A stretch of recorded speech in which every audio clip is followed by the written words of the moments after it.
Welcome back to dog painting. Last time when I left off, I had these two studies in my sketchbook going. I was going to make one more earthy and one more vibrant, just to experiment with what colors I wanted to use in the final painting. I knew I wanted to make the dog mostly green. I like using unusual colors when I paint dogs because I think it allows me to better convey the animal's personality. So this is how the more vibrant and colorful study is turning out so far. I like this one a lot, and this is the one that's going to direct the painting mostly. I've used some more muddied versions of green in this other study, but I think I like the vibrant one more. At this point, I really had to trust the process. I'm starting with yellows and filling in the lightest parts of the dog, so like the highlights, those areas, before I start moving into more yellow greens for like my midtones, and then gradually darker greens as I get going. I'm not using watery paint like how I did when I did the blue underpainting. I'm still using it a little bit thinner, so it is still a little bit transparent.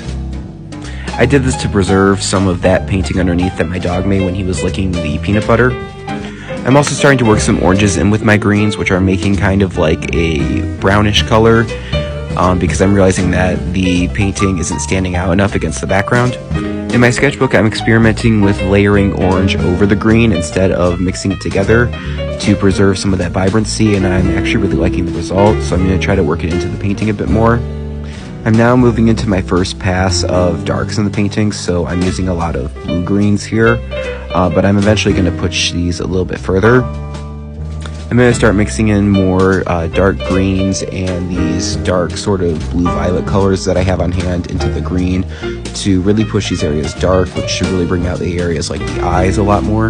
At this point, I remembered that I started with a red underpainting on the canvas, and I realized that these studies in my sketchbook do not have red, so I'm going in and covering some of the white spots with some red paint here just to help me get a better idea of how I want to finish these up.